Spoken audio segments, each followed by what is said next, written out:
สวัสดีทุกคนมื้อนี้มากินตำบักถั่วพี่น้อง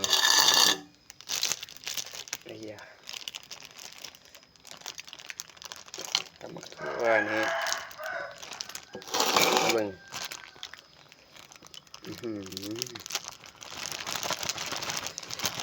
ตำบักถั่ว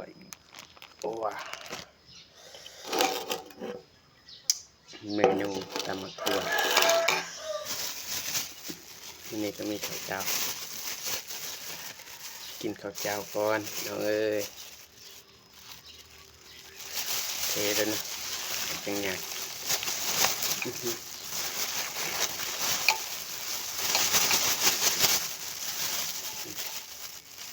กินคนเดียวบ่มีหมู่กินน้ำ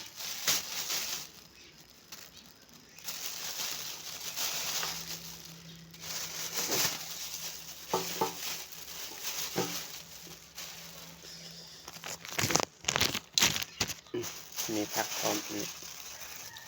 ผักบุ้งนี่ผักไข่เผ็ดกิน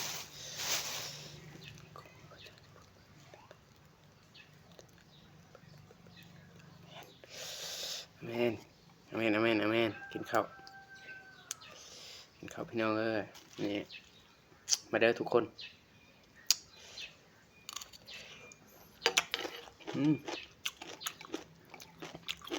ใส่มือออก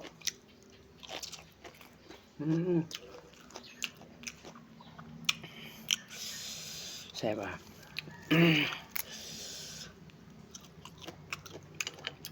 มาเด้อทุกคน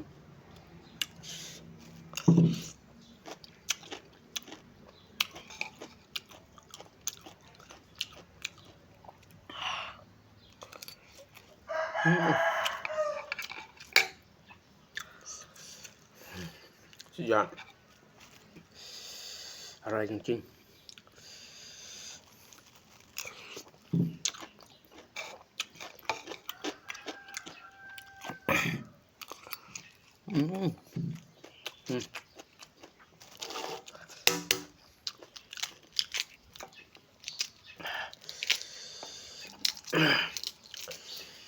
ฮอน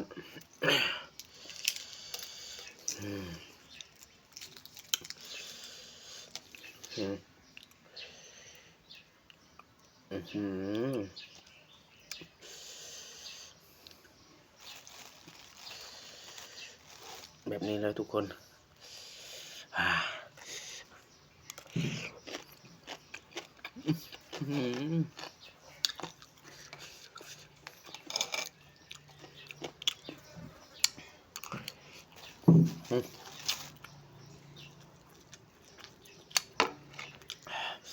มีน้ำพร้อม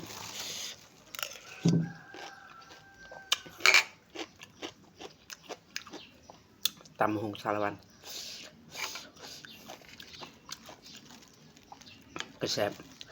ตำบักถั่วสารวันก็แซ่บ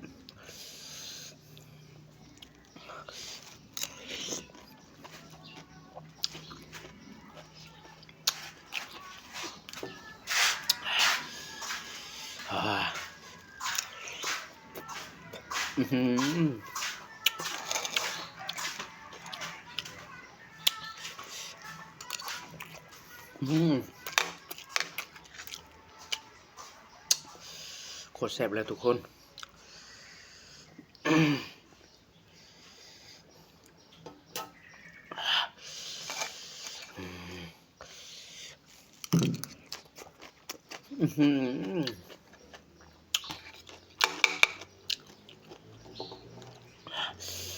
ตำหงก็แซ่บตำบักถั่วก็แซ่บอยู่สารวันเนี่ย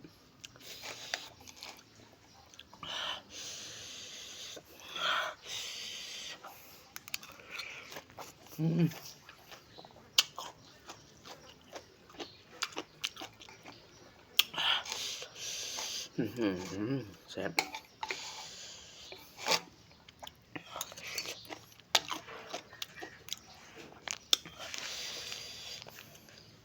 ข่เหลืองผสมกับมะถั่ว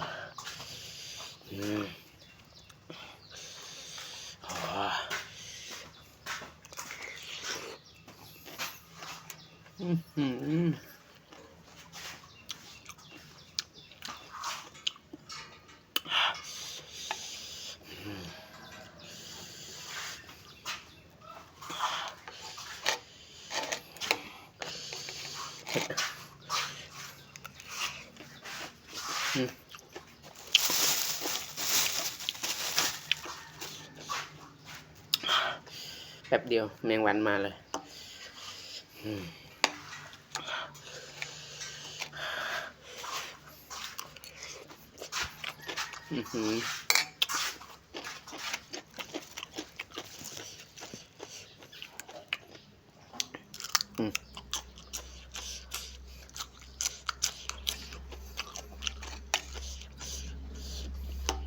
กินแบบสะใจ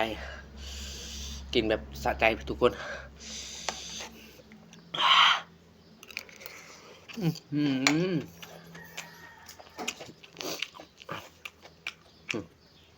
สะใจ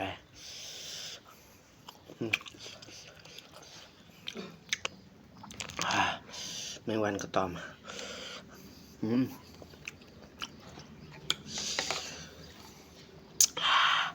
เผ็ด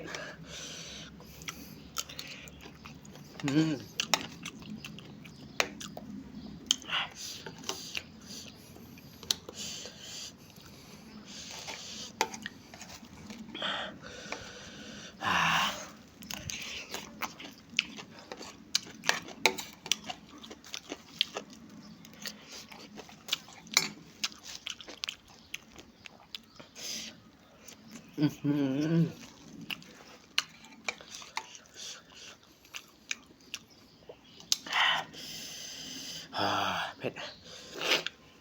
เผ็ดแต่ก็แซ่บ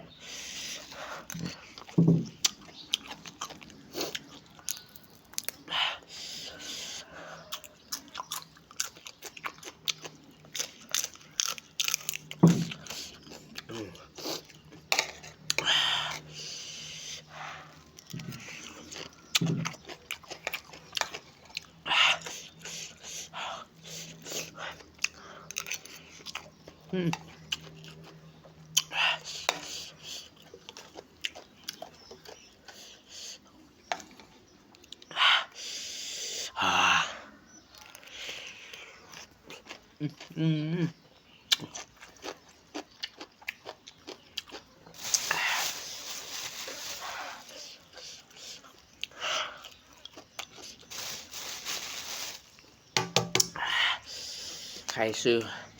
3 หน่วย 10,000 เนาะ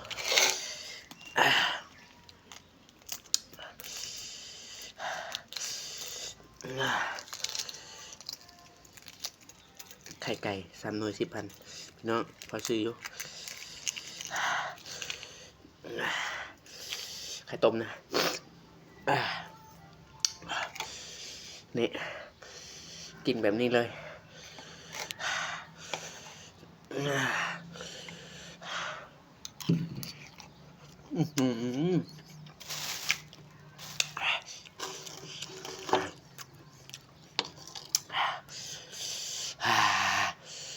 ดูดิเนี่ย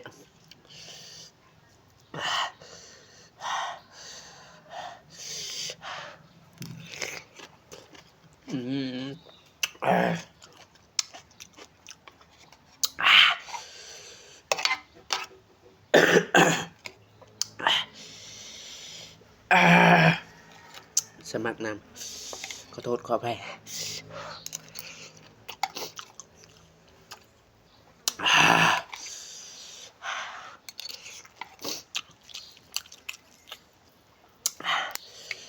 ต้องกินไวๆเพราะว่าแมงวันมันตอม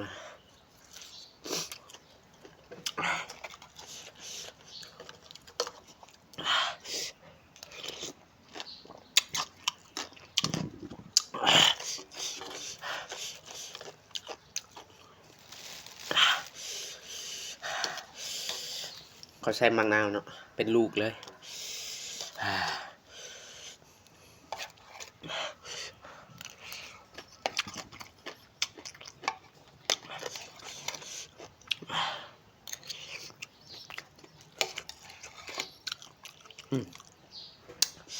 มาเด้อทุกคนเจ็บท้อง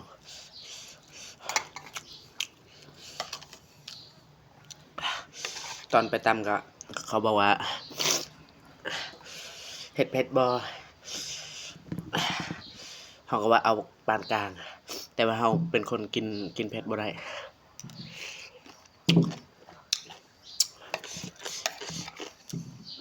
ขนาดสำนีกันยังเผ็ดแล้ว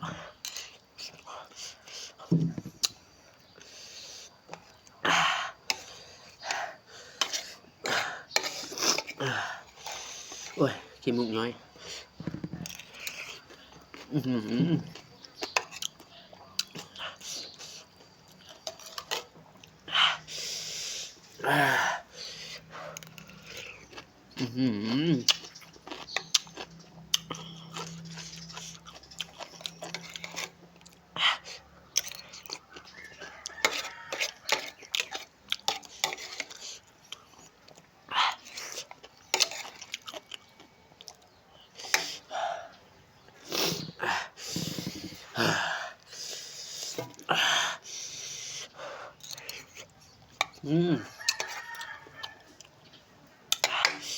ลืมชื่อน้ำก่อนจังหวะไปชื่อน้ำก่อนกินน้ำเย็น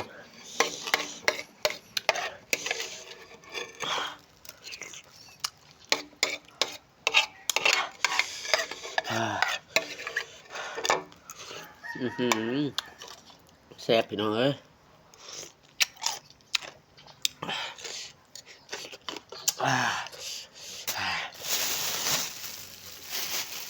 ข้าเจ้า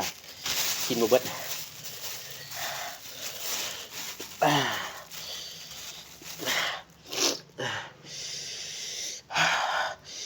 ขอบใจทุกคน